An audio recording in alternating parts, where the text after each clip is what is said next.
What do you think is humanity's greatest achievement? Reading and writing? Electricity? Going to the moon?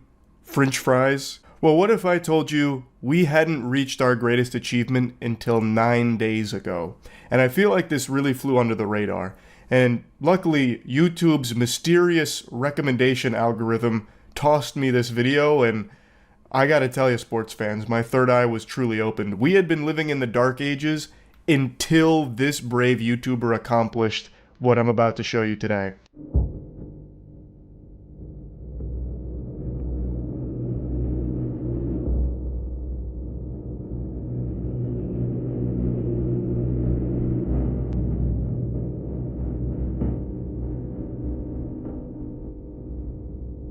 Don't worry, illiteracy fam, I'll bring you up to speed if you can't process that title. One brave soul actually set out to collect the impossible blue stud in LEGO Star Wars: The Complete Saga. Next to playing Russian roulette with a fully loaded gun, this is one of the most dangerous things a human being can do. I don't know what I did to be blessed with such a banger video being recommended to me, but I am so thankful for it. So this comes from WeSuper, who does a lot of LEGO content, and it's all super interesting. I myself am actually pretty familiar with the LEGO speedrunning community. I actually did a speedrun for LEGO The Hobbit, and it's one of the more challenging runs I've done. These games have extremely interesting tech and glitches, so they can really be pushed to their limits. So the fact that he made an entire video going over all of the tricks that he would use to try and get this impossible block, I think is so captivating. I highly recommend you check out the full video. I'm going to put a link to it in the description. But I just want to show some of this and talk about it because I love this shit. Some people get invested in true crime. I say fiddlesticks, that's a load of hooey. What I get invested in is obscure challenges or gaming lore and history and speedrun documentaries, or a documentary like this. The way this is presented made it feel like we were about to find fucking the Zodiac Killer's true identity through collecting this blue stud, and I love that. And all of these studs have probably been collected millions of times by players all around the world. Except for one. In the second map of Death Star Escape, far below the floor, lodged inside a kill plane. This is LEGO Star Wars Impossible Blue Stud.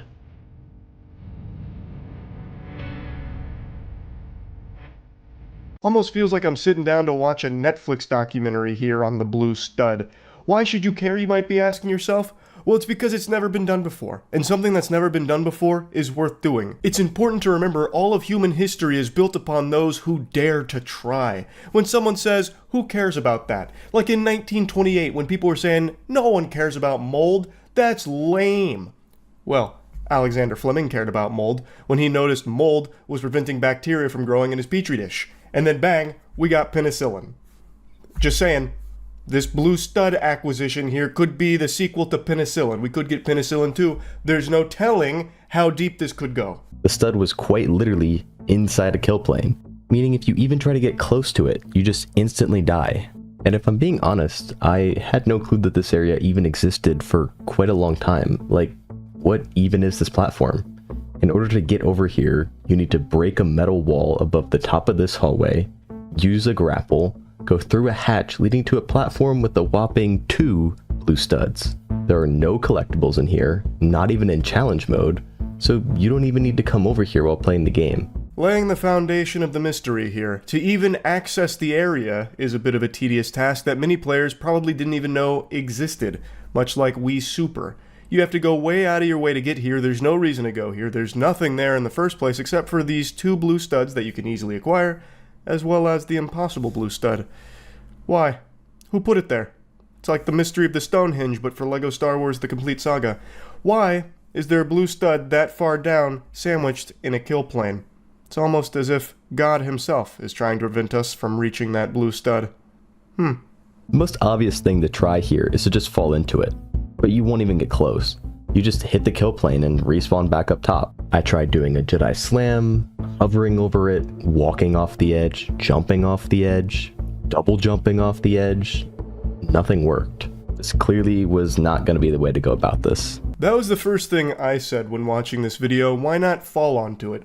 I'm an expert gamer with decades worth of experience here. The first thing I would have tried is falling on top of the block. Even if you die in the process, you could probably still collect it on the way down. mission accomplished. You thought it was going to be that easy. You really thought it was going to be that easy? You stupid son of a bitch? Of course not. This is the impossible blue stud we're talking about here.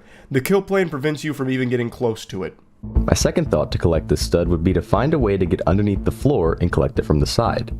The first way I tried to get out of bounds was to do a Yoda clip through the ceiling and go off to one side where I can then cut back in under the floor. Actually, the kill plane even existed underneath the floor. This is pretty uncommon as you can normally just walk underneath most floors in this game, but not this one. Another peculiar obstacle here. As mentioned by WeSuper, you could walk under most floors in the game when you clip out of bounds, but curiously, you can't for this one. Almost as if it was intentional, by design. But why? So it was a good idea. Like in a lot of games, you can get out of bounds and do a lot of things that were never intended by devs. So you can access certain things, you can skip certain things. And when it comes to getting that blue stud, it really did make sense that if you could clip under, get out of bounds, you could easily just walk behind it, give it the old reach around and pick it up. But that solution doesn't work here for some reason. Now, that was the only other idea I had. So if this was me trying to get the blue stud, that's where my journey would have stopped 100%. But luckily, WeSuper is a little more tenacious. First, I tried teleporting my character to the exact coordinates of the stud location. Even then, I still was instantly dying before my character even had a chance to pick up the stud. This one was very interesting to me. So in a lot of these games that have been highly optimized for speedrunning and thoroughly explored, there's a lot of tools that they use to try and like push it in theorycraft. So he's cheating here. This is him talking about like using cheats to try and get the stud just to confirm if you can even get it. Because there is a chance that since it's in the middle of a kill plane, no matter what you do, you couldn't. Your character would die before it ever touched it. So he was teleporting directly to the coordinates and just getting fucking blasted. Like he was just getting vaporized immediately, deatomized. So he wasn't able to even teleport onto the stud. But like I said earlier, I just wanted to see if it was even possible to pick up at all. I wasn't too worried about the legitimacy at this point. But even walking off the edge with the Rancor, it still didn't work. The next thing he was thinking is to expand upon what he was previously doing, using the biggest character model he could think of, because if the character's big enough, you could kind of like maybe tap the hitbox on the stud and pick it up before dying. But it didn't work still, even with the Rancor. So that brought him to another realization, kind of like a eureka moment. I forgot about Stud Magnet. Stud Magnet increases the range you can pick up studs from, and although the range for blue studs increased is less, it still does increase. So now with this red brick on, I tried every single thing I did before, but with Stud Magnet. However, to my unpleasant surprise, it made no difference. At this point, I felt like I was truly out of options. And that's when human beings are at their best. When we are pushed to our limits, pressure makes diamonds. What's that statement about a cornered animal being the most dangerous? So after putting on Stud Magnet, which is basically, I'm sure you've all played games, it just increases the radius at which you can pick up the collectibles and stuff. Like if you've played things like, right now I'm playing 9 Souls, there's a Jade that you can put on that gives you a bigger collection radius on your Jin. It just acts as this way of getting things from more of a further range. So it would make sense that if you're dying to the kill plane, you could drop on top of it with Stud Magnet and it would bring the blue stud to you before you die. It makes a lot of sense. But it still didn't work here. There just still wasn't enough leeway to go from falling on top of it or even trying to reach it by other means and having Stud Magnet pick up on it and bring it to you. It just still wasn't working. And this is the anime moment when pushed to the limits, you have to push beyond them. You have to go plus ultra. This is when you can't just throw in the towel. You don't give up. And by golly, WeSuper didn't give up.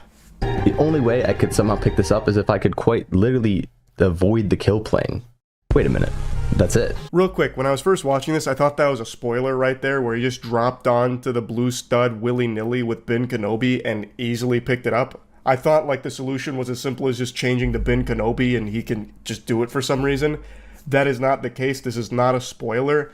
He elaborated in the comment section saying that he modded the game to remove kill planes just for that clip for dramatic effect. So that's not like the solution or anything. He was just doing that for a little piece of movie magic, a little cinematic flair. I needed the one and only freak who could avoid kill planes in the entire game. Yoda. This guy is a little freak. Everyone dies when jumping into this pit here. Not Yoda. 2, 1. Okay, didn't seem to work. All of that build-up, reaching a crescendo of testosterone. Yoda, the freak. We've all known what a fucking sick bastard Yoda is, and this could have been the magnum opus for him. So in the game, he explains that Yoda has a weird hitbox in relation to kill planes, which is why he's able to go into that pit and not die. So the logic was, he deduced that he needs to avoid the kill plane if he wants any chance of getting that blue stud. Yoda he's the cream of the crop when it comes to that. So he thought by dropping on it with Yoda, avoiding the kill plane, he'd be able to get the blue stud. But alas, it didn't work. But it was interesting how Yoda seemed to fall down a bit farther than all the other characters before dying, and it was at this point I realized something. In LEGO Star Wars, one thing the game does to prevent it from lagging is that when something is off screen, the object vanishes in order to save the game's resources. When I'm walking off the edge like this, the stud is so far down that it actually isn't loaded in until I've already died and can't pick it up. So with Yoda as our character, stud magnet turned on, and the camera panned down far enough that the stud is in range so it's loaded in, it was finally time for our final test. It had been done. And just like that, for a brief moment, the world stopped spinning. Humanity in unison felt something deep within them in their soul, their DNA crying out to them. The impossible blue stud had finally been collected. So the solution is so simple, but it's obviously not one I would have ever thought of, and clearly nobody else until We Super came around and started like really poking at it and theorizing. And it turns out what you needed to do was pan the camera down so it would load in the blue stud, and then you just drop on it with Yoda, who has a weird relationship to kill planes. And you can get the blue stud. This is something that anybody can do right now if you really want to be among the impossible blue stud squad.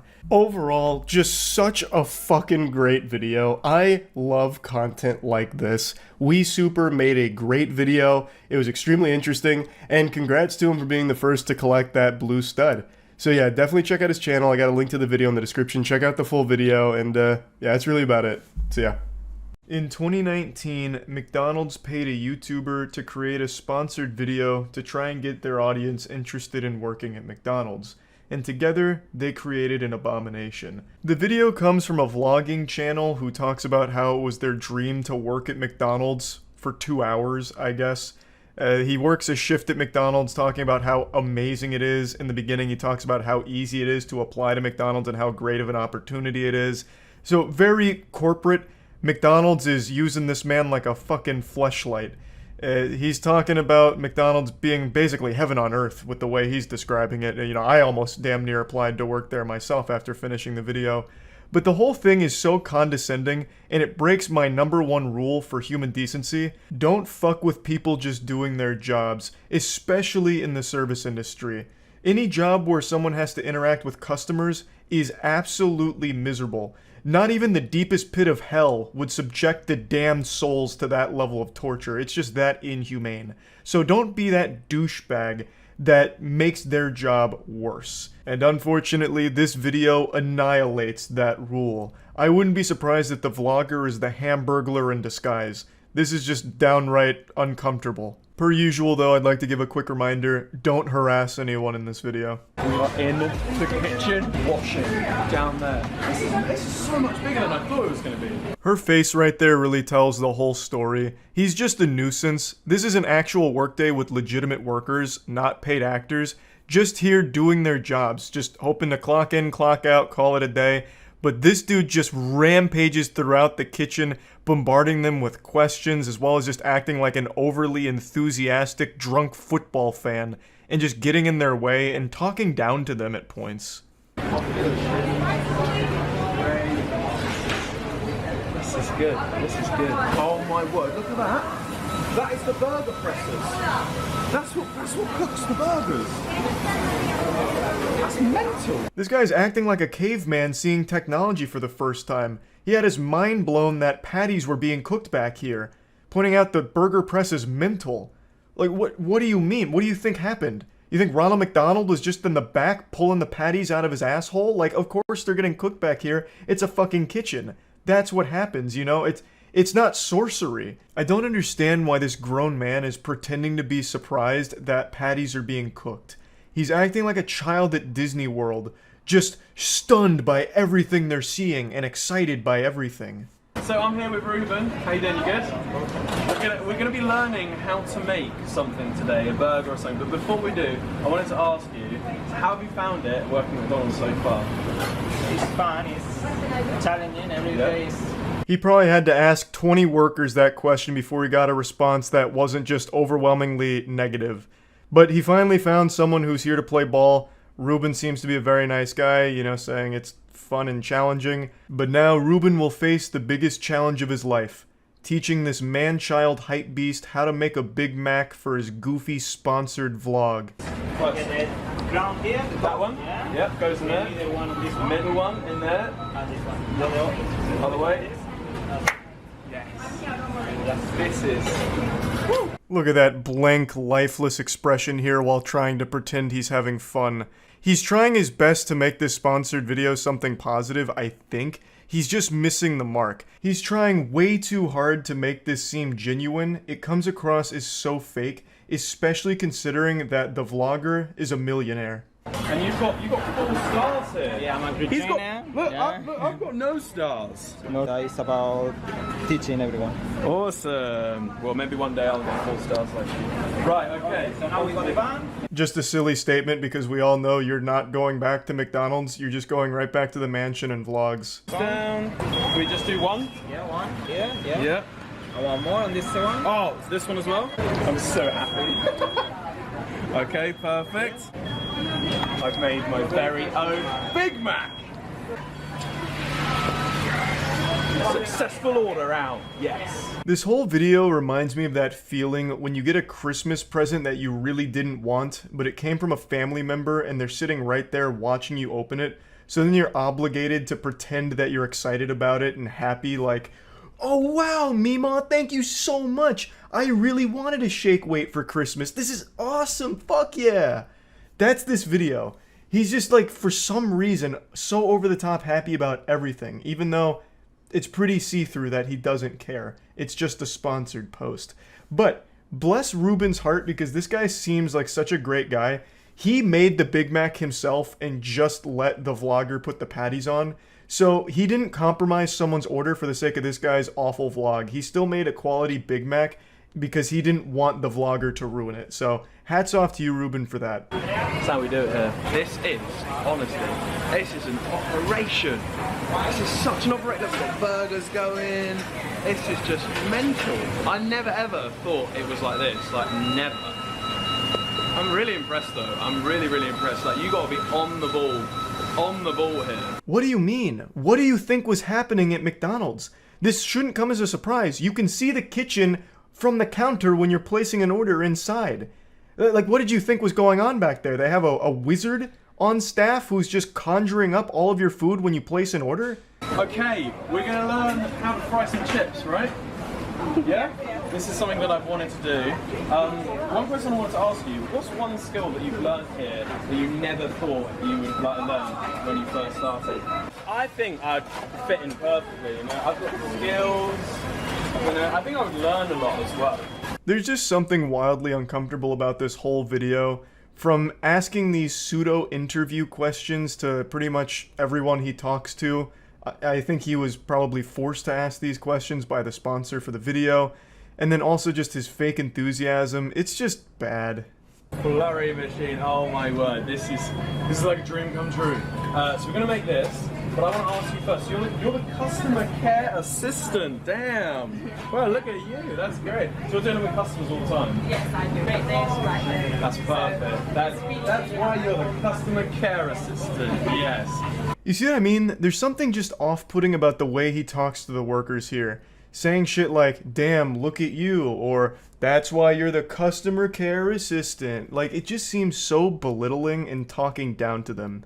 Maybe I'm reading too deep into it, and maybe he's just not comfortable in this format, but that's just the vibe I got across this whole thing, where he feels like he's better than everyone around him, so he's just teasing, like passively teasing them. I've never really liked these kind of videos where they treat average people like props for their videos. I think it's terrible, and this whole video just comes across as douchey, and it certainly isn't helped when he says shit like, this is a dream come true. Obviously he doesn't mean that. put your money where your mouth is. If you really do mean that, quit vlogging and work full-time at McDonald's for the rest of your career. Show me that you really mean that this is a dream come true for you. Hi sir, how are you doing? How can I help you today? Welcome to McDonald's. I'm good. What are you doing? I'm now working at McDonald's, James. How are you? Yeah. What would you like, mate? I get plain chicken legend. Sorry, what would you like to serve? I get plain chicken legend. Alright, so you need to pay... Sir, the total price is £5.93. Would you like to pay cash or card? Cash or card? Oh, jeepers. This part is rough. And I cut out like a full minute of this conversation. I feel awful for the worker that had to stand next to this guy during this full NPC conversation here. There is no bit of dialogue that's cut from the video or edited. It's just an uninterrupted flow of consciousness with them kind of making a mockery of it as the worker stands there next to them at the cash register. Like, it honestly feels like McDonald's sponsored this guy to bully the workers. It just seems so, like, passively aggressive at points. It just dreadfully misses the mark. McDonald's sponsored a clown to go to the facility to make the workers' day a little worse for 2 hours. Pretty well. I did pretty well. So we're working at McDonald's. What have you learned? Have you learned a lot about money management because you're on the tills? Yeah, definitely. But mostly confidence. Confidence. Yeah, that's really a big one. important. So you're a lot more confident when customers come up. You can greet them. You can say hello. You can have Make conversation. those conversations so they remember the whole experience of McDonald's. This is a cry for help if I've ever seen one. This is a blink twice if you're being held hostage kind of situation. That response does not seem real. It seems like they fed her that for the video. I don't think anyone that has ever worked at McDonald's has anything positive to say about customer experience. That is without a doubt the worst part of the job, I'd imagine, having to talk to entitled assholes that go into McDonald's, because that seems to be a common occurrence. Of every public fight video that exists online, every single one of them, I would argue 98% happen at a McDonald's. Like, you either go to McDonald's for food or to fight. So I find it very hard to believe that she speaks highly of being able to interact with the customers. I'm very good. I've had an amazing afternoon working here at McDonald's today. How do you think I got on? Pretty good.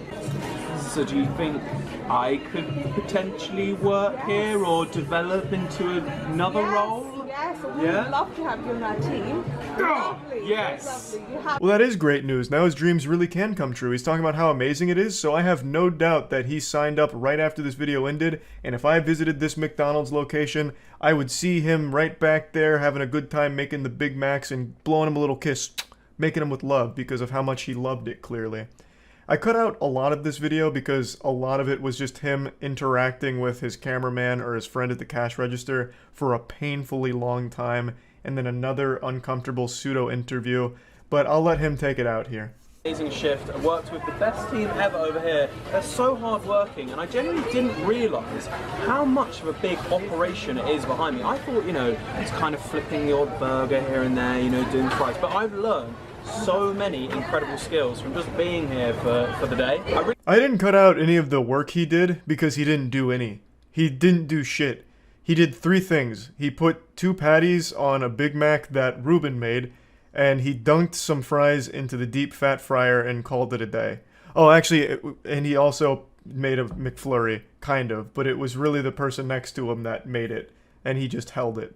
I can't imagine anyone enjoyed having him around. It wasn't exactly like a really pleasant experience for them, I don't think. I can't imagine they wanted to go into work that day and be like interviewed or have some hype beast running around yelling and screaming about how exciting everything is, even though it's very clear it's just an act for the camera. So I just thought this was probably the worst sponsored video I've ever seen and just wanted to share it with all of you. That's about it. So yeah. You all know how much I love to get wacky, but unfortunately today I learned what happens when wacky gets you. I recently made a video talking about the YouTuber Gilva Sunner, who recently received 3,500 copyright blocks on his content, setting a new unbeatable world record that I imagine even made God afraid of his own creation for a brief moment. And I thought this was a pretty open and shut case of Nintendo enforcing their copyright, as they've done millions of times in the past. However, this shit has had more twists and turns than Game of Thrones, and hopefully, unlike Game of Thrones, this will have a good ending. Yesterday, a lot of very strong evidence came to light to indicate that Nintendo may not have been the ones behind all of these copyright blocks. And this rabbit hole goes deep. Apparently, there may be someone or some entity posing as Nintendo and just taking down content on YouTube stretching all the way back to 2019. So, I mean, it could be fucking corporate espionage, could be Atlanteans, it could be fucking DB Cooper behind the whole operation, we don't know. So I wanted to go over all the evidence here since I'm often considered one of the finest minds in justice. I'm like the real world L from Death Note. You might remember, but I was actually the ace detective that cracked the Jack the Ripper case. I finally solved that mystery on stream not too long ago. I'll go ahead and spoil that anime for you. Jack the Ripper was undoubtedly Charles Lechmere. I was the one that put all the puzzle pieces together and connected all the dots. So yeah, and I decided I'd lend my expertise here to this case since I recently made a video about it. Before getting into it all, I'd like to mention that Gilva took down their channel today. They mentioned that Friday, today, was going to be doomsday for the channel, and they weren't lying. That wasn't clickbait. They were not posting cringe, they posted the fat fucking truth. They took down the channel today in response to all the copyright claims they've been dealing with, and didn't think it was worth keeping the channel up. So if this theory does turn out to be true, it makes the situation even more upsetting because if Nintendo really didn't copyright claim him, then basically what happened is Gilva got pranked epic style from a guy pretending to be Nintendo and then deleted their channel for it. Hopefully they can get the channel back if this can be proven, but regardless, let's go through the evidence now. So this is where it all started. This is where my third eye began to open to the possibility that Nintendo was actually innocent in this case. It comes from Twitter user Soul Scribbles. They said their friend brought to their attention that the copyright claims are most likely not from Nintendo. So right away, some people felt the situation was fishy. They smelt something a bit stinky in the Nintendo asshole here. They state when Nintendo actually takes down videos with a copyright claim, they don't simply put Nintendo as the copyright holder and then show a screenshot of one of the removed videos where the copyright holder is just credited as Nintendo. They then explain why this is weird, because Nintendo doesn't say which Nintendo company. They'll always copyright strike with Nintendo, CO Ltd, Nintendo of America Inc., or Nintendo, and then those characters, if it's a real copyright claim from them, and then they put a screenshot here of an example of a legitimate takedown from the company, proving that it's not just one word. Now, much like Monsters Inc., Nintendo is a scary company. They take down fan projects and videos all the time. Many of you will remember on early days of YouTube, posting anything from Nintendo would often result in it getting claimed or striked by Nintendo, and I do vaguely remember it always having more than just Nintendo. That's not usually like just the fucking stamp of Nintendo. It usually is like Nintendo of America or something a bit longer for the copyright holder, which isn't something I've thought about in a long time, but it's a great point made by the Twitter user here. So that is definitely something that is peculiar about the case. And Nintendo really was the perfect target to impersonate because everyone would expect this from Nintendo. Nintendo would go to a child's birthday party and DMCA the whole family if they saw too many Mario balloons there without Nintendo's permission for it. So most people didn't look further than just, hey, Nintendo's striking this channel a lot. I'm definitely in that same camp. I didn't bother to look any deeper to the claims. However, I'm glad that some people did because this is not normal. There's still quite a bit of evidence to go through and all of it's pretty compelling, so I do fully concede that I may have been wrong and jumped the gun to accuse Nintendo of being behind this from the get-go and just taking it at face value. But while I may have been wrong there, what I'm not wrong about is how comfortable the moist shirts are, baby. So if you want to get yourself the most comfortable white t-shirt in the game, you can go to charlieswhiteshirt.com. The shirt also comes in black, so they're the most comfortable white and black shirts to ever exist in this fucking dimension. I'll put a link in the description. After digging deeper, they were able to trace it all the way back to 2019 with the takedown of something called Beware of the Forest Mushrooms, which is, again, more music that was taken down by Nintendo, or what appears to be a fake Nintendo.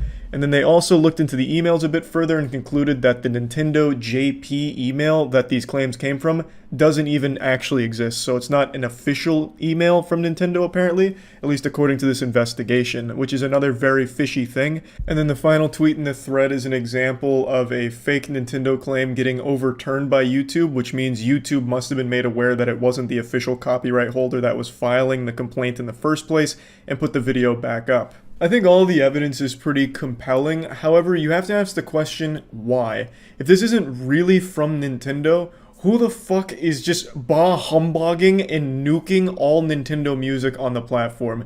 It'd have to be someone either with a grudge against Nintendo fans, or like the Grinch, who instead of stealing Christmas is stealing all of Nintendo music. So they spent the last 3 years just downloading every Nintendo song from YouTube in order for their own personal collection, which they refused to share or something, and then took down all the other uploads. I have no fucking clue. If it's really not Nintendo, I don't see the incentive to take everything down because they can't make money off it. Usually if there's like a copyright troll that's trying to abuse the system, they do a claim where they don't block the video, they just make the videos money. They claim the AdSense from the video. That's not what they're doing here. They are blocking it, so it's just straight up removed. So if it's really not Nintendo, there is nothing to be gained by doing that at all. It's just such a weird situation because if it truly isn't Nintendo and it is one person or even a few people as part of a business to take down Nintendo music, it baffles me. It is mind-blowing because it doesn't make them any money and it's just a complete waste of time. And it confirms what I speculated in the beginning, that these were manually filed. If it truly wasn't Nintendo, then that all but confirms that someone, or at least a couple people, had to manually go through the copyright takedown process 3,500 times. Do you know how many hours that must have taken? It probably took the better part of the last 3 years just to do that. That's fucking crazy. Just for actual nothing. A net gain of 0. Just a genuine loss of everything. Time, money. Fuck, it's crazy. That truly is wild if this theory is accurate. And I'm inclined to believe the evidence here because, like I said, I do vaguely remember them always being like Nintendo of America when they would take down a YouTube video they didn't like. And even recently, didn't they take down all of the Pokemon FPS footage? I'd have to check to like look for old links to see what the copyright holder is credited as, because they did officially take those down. In fact, I'm going to do that right now. Give me 1 second. So I found all of the dead links to the Pokemon FPS game Nintendo took down a few weeks ago, and they're all credited as the Pokemon company that did it.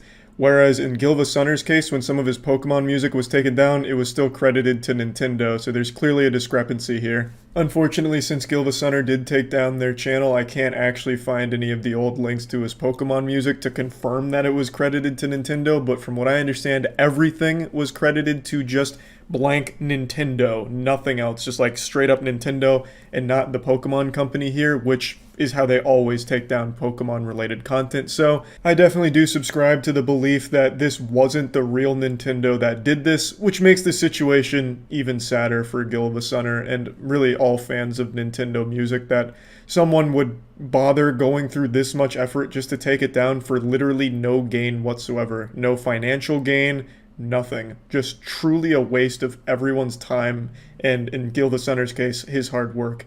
So yeah, just wanted to give an update to this situation since it's super upsetting and super silly, really, overall, that this even happened. So yeah, that's about it. So yeah.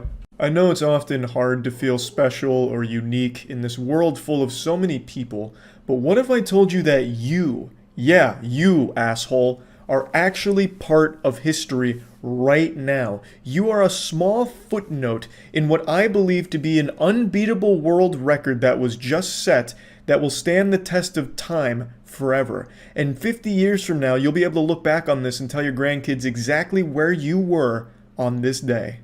Now, I know I've made this bold claim before, back when I proudly proclaimed that I had an unbeatable world record in Mr. Krabs' overdoses on ketamine and dies speedrunning, and I may have been wrong there, but history never repeats itself. This time I'm not wrong. A YouTuber named Gilva Sunner has been crowned champion of YouTube copyright takedown requests. Nintendo used him like a fleshlight. He set the undisputed record of most videos taken down in a single week, blowing the asshole off of the previous world record. Gilva Sunner, over the last week, had 3,500 of his videos taken down by Nintendo. Our good friends at Nintendo. I swear to God, my jaw always hits the floor anytime I see them use the internet in any capacity. It blows me away that they even know what it is at this point with how awful Nintendo Online is. There's no doubt they're still using dial-up, and what makes this even more impressive to me is how confident I am in saying that this was not an automated process. Normally you'd see this and be like, oh, Nintendo just used a bot and took down all of this copyrighted material. But I just don't believe that's the case with Nintendo. They're probably afraid of bots. They probably think they're going to get their shit hacked. Like, The bot's gonna tap into their digital alarm clock, gain sentience, and steal their souls or something. So I truly believe they just had some unpaid interns manually go through 3,500 of Gilvasunner's videos and go through the tedious, laborious process of filing the copyright takedowns manually on each of them. And 3,500 takedowns is absolutely absurd. That is such a fucking crazy amount. If you ate a single M&M for each takedown here, you'd be diabetic by the end of it. It's fucking wild. Now, what was Gilvasunner's content that elicited such a response from Nintendo? Gilvasunner is a channel that re-uploaded Nintendo music because Nintendo themselves doesn't officially publish it anywhere that I can find. It's not on Spotify, and they don't like release it digitally anywhere, at least not from what I've been able to find or what I've been able to pick up from the community. So they have YouTubers that do it for them, but not official YouTubers, just fans of Nintendo properties will take and upload video game soundtrack from Nintendo properties and post it on YouTube so that way people can listen to it and enjoy it without having to fire up the Nintendo Switch, plug their headphones into it, and walk around with a Switch in their pocket just to listen to their favorite Smash Bros. Song. Which is obviously impractical, and that's still not even a real solution because the Switch will turn itself off after a certain amount of time, so you'd have to just like keep playing the game to keep hearing the music. So the only way that Nintendo fans can enjoy the soundtracks is from channels like Gilvasunner. And so Nintendo is just too fucking lazy and out of touch to do it for themselves, so fans took the responsibility and uploaded it so that way people could enjoy it. And the music slaps. Nintendo music has always slapped. But Nintendo's finally starting to strike back, and they targeted Gilvasunner first. I don't know if he was necessarily the biggest channel for it, but they came at him with the condom off. They stretched his ass out. There was no mercy here at WrestleMania. Nintendo went wild. So the thing is, Nintendo is completely within their right to do this. This is their property. They can defend it however they like, and they always do. You see them millions of times taking down fan projects. That's no surprise that they've done this. But it's really super scummy to think about it when there's no alternative, right? Like, if Nintendo had an official release for their soundtracks, or like their soundtracks were on Spotify and other places, then yeah, obviously taking down channels like this makes sense, because why not just go to the official source? Why bother with the re-uploads from someone else that's not affiliated with it? But Nintendo took this shit down, and there is no alternative, so it's just buried now. Now you have to, like, let's say you're at a party and you're like, hey guys, let's listen to Luigi's Mansion soundtrack. You know, you can't just be like, pass me the aux cord. It's gonna be like, alright, pass me the GameCube so I can set it up and fire up Luigi's Mansion and listen to the soundtrack. Because that's the only way you can do it. There's no other, like, official way of listening to Nintendo property music other than the YouTubers who are re-uploading it, which is illegal, of course. Nintendo can take it down, but I don't see why they do when they don't upload the official soundtrack themselves. Like, if they were going to start uploading the music themselves, then sure, take that shit down. And I'm sure even the channels will be like, hey, that's fine because we can't even monetize it anyway. It's not like it affects them that much. So it is pretty shitty if you ask me. Of course, it is fully within their right to do so, but they don't have an official way of listening to this music. Nintendo refuses to release it, and they've never fucking bothered. So why even target the people that are just uploading it as fans? They're not making money off it. They're not stealing customers from Nintendo.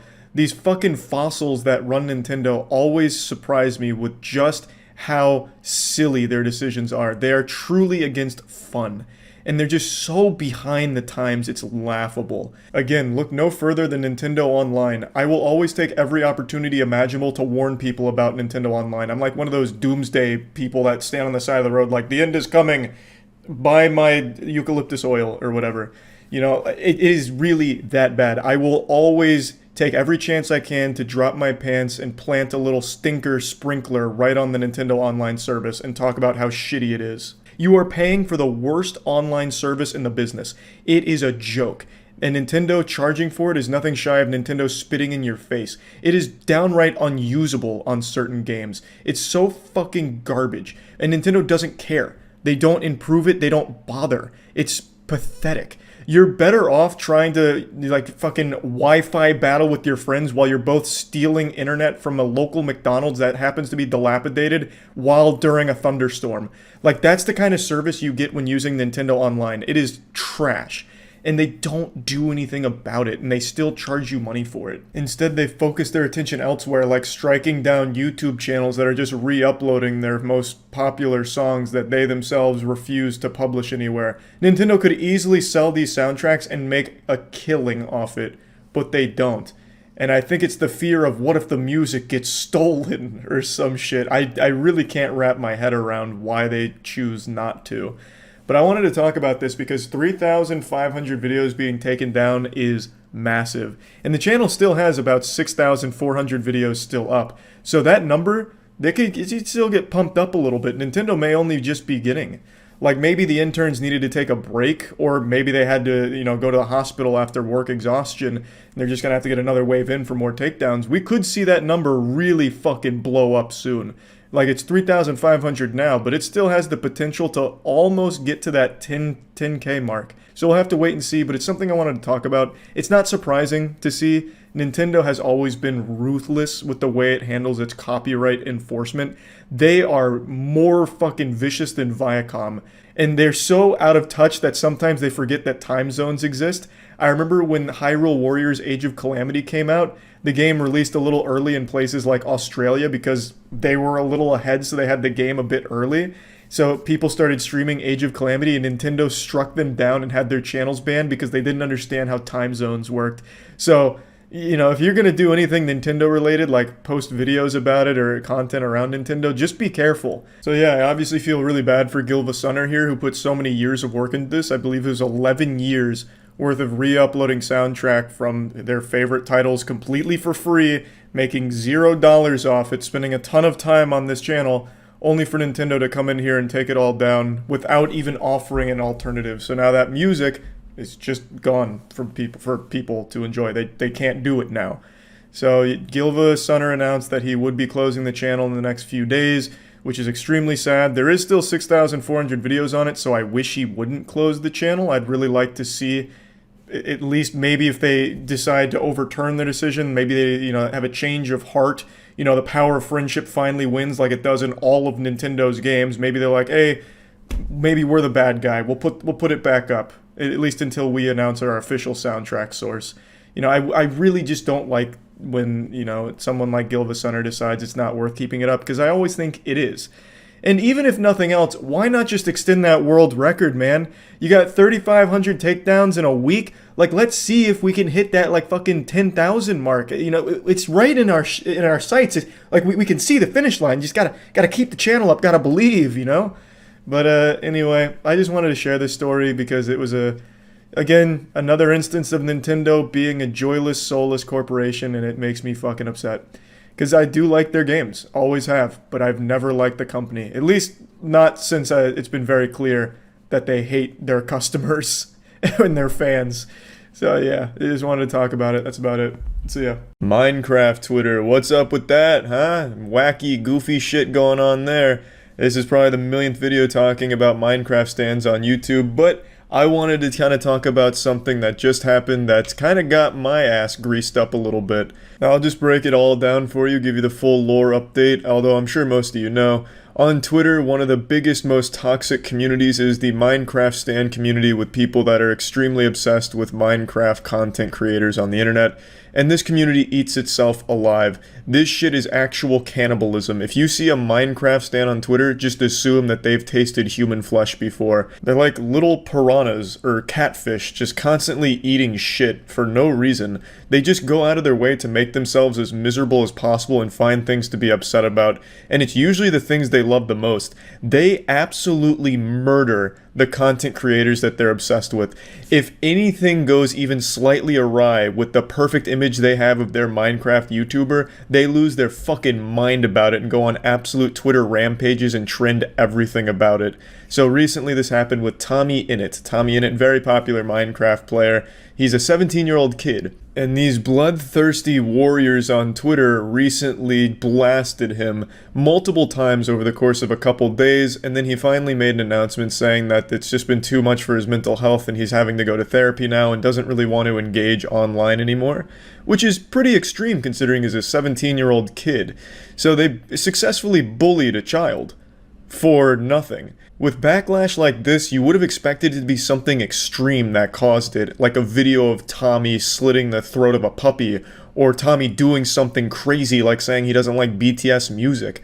But it wasn't anything like that. He got all of this shit happening to him for a very lighthearted joke, which we'll get to in a minute.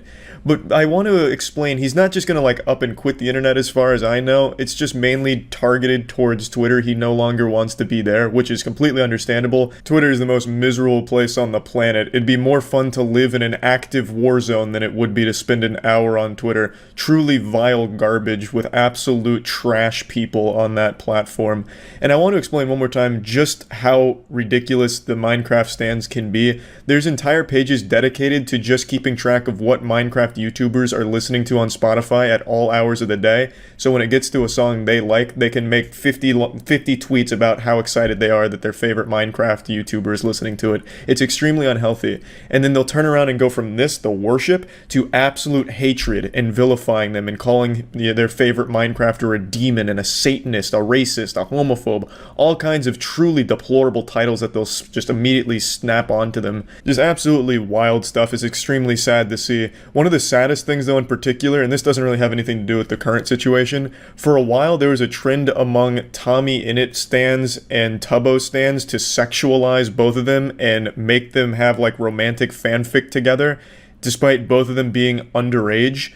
So it's really bad stuff that has come from these stands. Of course, not all of them are like this, nor are they all horrible people or anything like that. I'm not trying to make just a pure generalization, but it has led to so many horrible things for the content creators and really Twitter as a whole. Pretty much anytime anything happens with a Minecrafter, it trends #1, blocking out actual important things in the world. So it really is truly just an overall detriment to have this level of celebrity worship be commonplace and normalized on Twitter.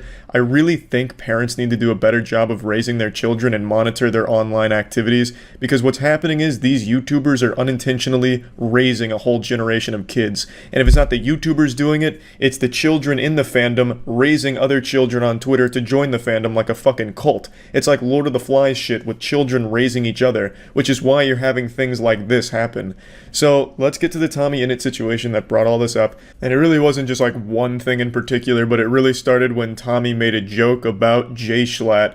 The tweet's been deleted and I actually can't find a screenshot of it, but basically he replied to a tweet saying like, Jay Schlatt's a bad guy, mockingly.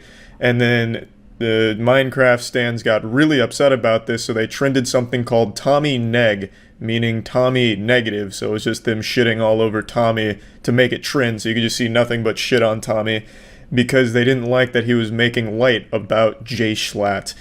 Jay Schlatt is apparently a very problematic figure in the Minecraft community. I don't know what the fuck he did, but it sounds like he must have beat up everyone's dad and then fucked all of their moms in that community. They hate him. They have labeled him every awful thing that you can possibly think of, from a racist to a homophobe to a Nazi to a transphobe. All of it has been slapped onto Jay Schlatt. I have no idea what the fuck went on there, but then the community got riled up and they were trying to cancel Tommy because of his friendship with Jay Schlatt. Basically, what stans want is complete control over their favorite Minecraft creator. They want to treat him like a fucking doll or an action figure that they can move around and do what they want. Like, they're the puppeteers and they're the marionette dancing on the strings for him. So they wanted him to end his friendship. They were talking about how hurt they were by Tommy. I swear to God, if they found out Tommy's mom made an offensive joke in the late 80s, they would demand Tommy kill her in order to earn their forgiveness. It is wild how much control they want over the Minecraft content creators. I honestly don't know how more of them haven't snapped at the stands and how some of them even encourage the behavior. They get eaten alive by it. They're literally encouraging a swarm of locusts that peel their fucking flesh off at the drop of a hat over nothing. I don't know why it isn't taking a firmer stance. I understand there's not a whole lot of things you can do, and I know a lot of them do try and be responsible with the stands and like the power of it and try and point out bad behavior. But I think just a blanket statement, just completely fucking stop standing, you know, just block every stand or something, like, I don't know. But it's only with Minecraft. Mr. Beast is 3 times the size of even the biggest Minecraft player, and he has none of this shit. Mr. Beast community is like the nicest on the internet. They're constantly uplifting each other, aside from the people that try and scam, but I mean, that's always going to happen. I mean, especially nowadays with like NFTs and shit, you can't do too much about that. But Mr. Beast community is significantly larger than any Minecraft community, and you don't see any of this from them, so there's clearly a way of doing it. It's just I can tell you the way they're currently going about it, which is like encouraging it and like nodding at it, like, hey, maybe trend this on Twitter, is the wrong way of doing it. Because then you'll have shit like this happen where a good guy like Tommy gets fucked in the ass by the community. It's crazy.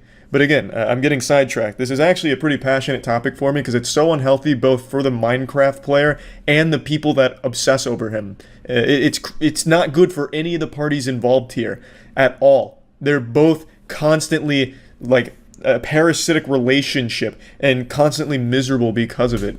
But anyway, so after this whole Twitter debacle with the J Schlatt joke, Tommy had a stream. And in the stream, the chat went nuts. In the stream, he asked the community to educate him on some things and just shed some light on some topics he wanted more information about. The chat was constantly calling him homophobic, questioning why he wasn't more politically active, as if that's his responsibility to be a fucking political activist for you. He's a Minecraft player. He doesn't need to, also go with your exact ideals on how things should be in the world. Tommy has done everything he can to go out of his way to be as inclusive as possible to everyone from every community. I think he's an actual really good guy.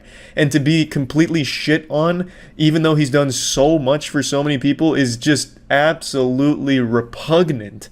The chat from some of the shit I've seen was awful. And during the stream, that's when he mentioned that the bullying on Twitter's just gotten too bad and he's getting therapy now as a way of coping with it and getting over it to try and be a happier person in light of all of this shit. And to no one's surprise, Twitter didn't lay off the gas. In fact, they used this against him, mocking him for getting therapy. Some of them even saying he has no right to get therapy. He's not a victim. The people he hurt with his friendship are the victims, and the jokes that he's made, those are the victims, not Tommy, so he doesn't deserve therapy. I wish I could find some of these tweets that I was reading, but unfortunately a lot of these cowards deleted them now after more people became aware of this awful situation they created. But it is really some of the worst things you can imagine from a community that's supposed to be all positive and all about educating Tommy on how to be a better person when they themselves are horrible people. Horrible people, the things I was reading. And then the weirdest thing is, like, I'll click on some of these and then I'll read some of their tweets and it's absolutely awful. It's just hateful. Like, on this one in particular, there's this tweet. I don't know if this is a joke or not, but even if it is, then you're an absolute hypocrite because you're mad at Tommy for jokes that are insensitive and then you'll say something like this. And that's okay. You even use a homophobic slur. And apparently that's okay for you to do. Like, I don't get it. It's like these Minecraft police officers, professional Twitter warriors, are actually not that great of people themselves.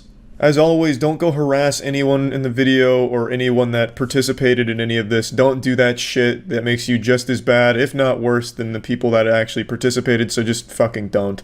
And this isn't the only account like this. This isn't the most popular tweet, obviously, from all of that. In fact, this one, I think, only ever got up to like 2K likes before it was deleted, or if it even got deleted. I just can't find it now. All I could find was this old screenshot of it. But there were multiple accounts where you'd click on it and you'd see some truly awful vitriol where they were just spewing some genuine hateful shit. The things that they were saying they didn't like, trying to spread positivity, and then you go on their actual Twitter and it's nothing but hate and negativity. Just all around, this shit made me really mad today. Like I said, I think Tommy's a good kid. I think he had a lot of success at a very young age, and I don't think he let it get to him. Like, I feel like he's not going to become a douchebag or anything, even though he's already a multi-millionaire with a following of like tens of millions of people constantly worshiping him. He's still able to stay level-headed.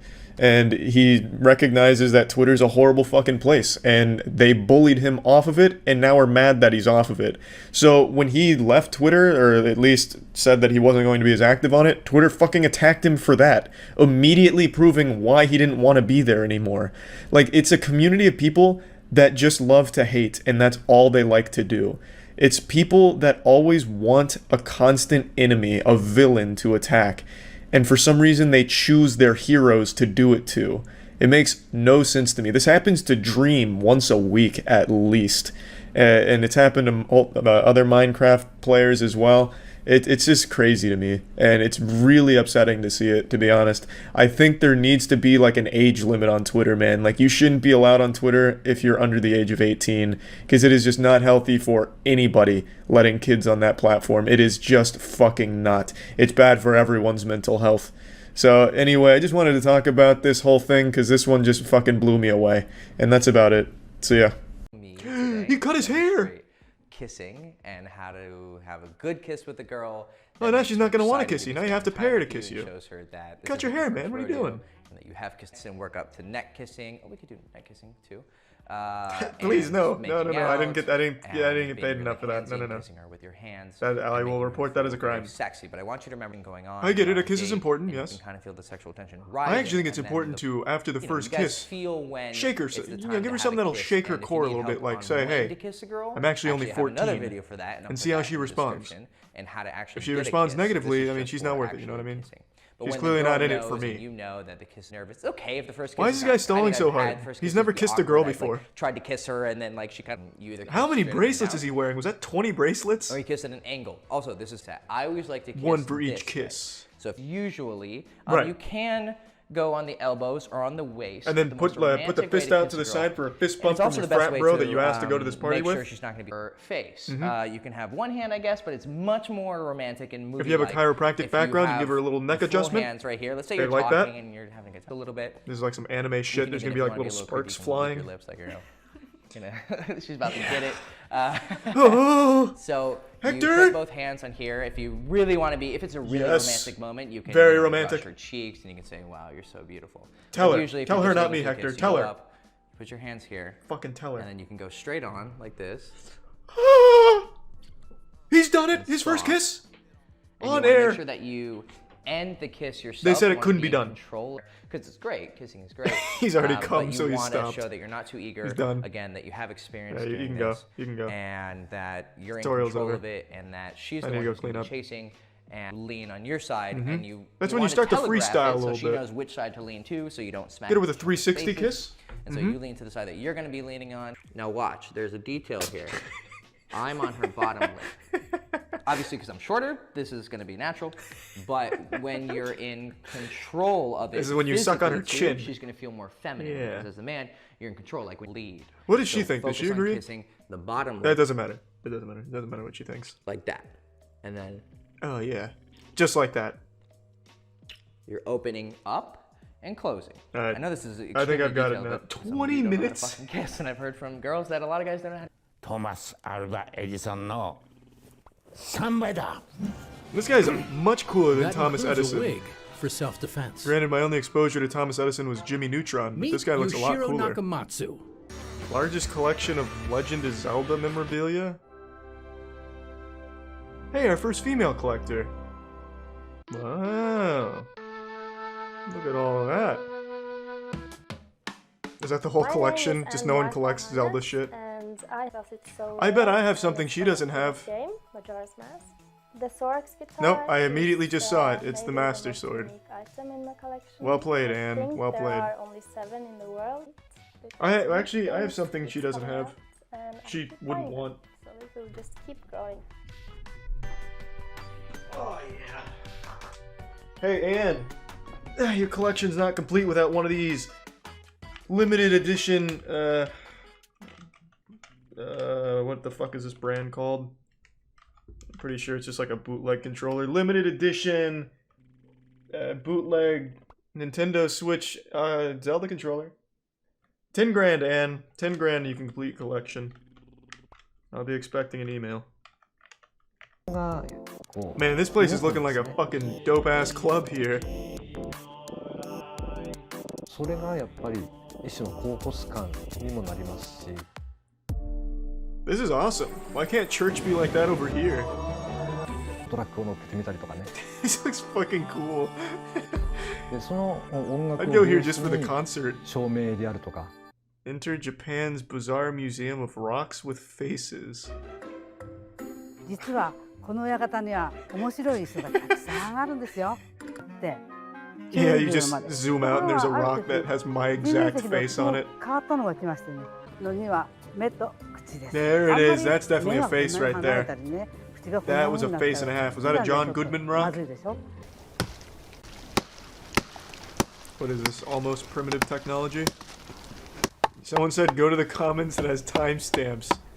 The only timestamp I see is that wood was a bit creaky.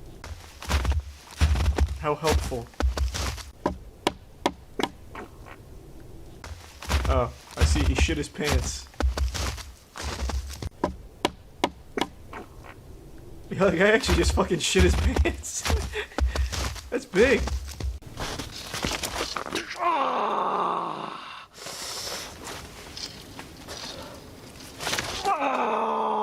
Maybe I think it's a parody just because of how this guy looks. I don't know. He just kind of reminds me of like Aaron Paul in Breaking Bad. Like he's out here cooking meth using primitive tools. I don't know what the fuck we're watching, man. It's like, it's always sunny in primitive technology here.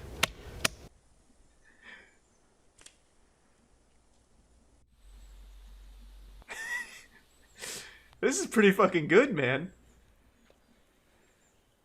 This guy's dressed like a fucking riot control officer back in like the biblical era.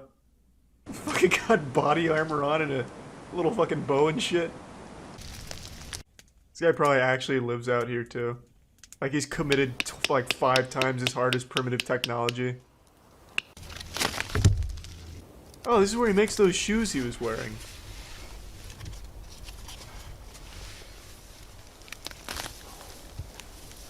I think the reason why this looks so much like a parody is because he's marching around like he fucking hates every second of it.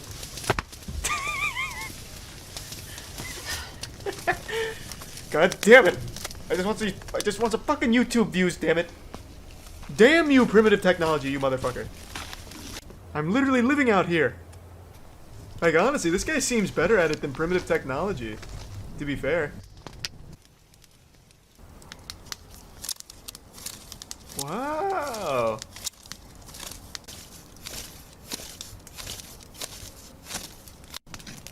I haven't checked in primitive technology in a while. Did he make himself a pair of shoes? If he is not wearing those same brand shoes that this guy has made out of leaves and dog shit, then I'm gonna say this guy is better than primitive technology. Where are we at? Has he made the internet yet? He's made a 5G tower.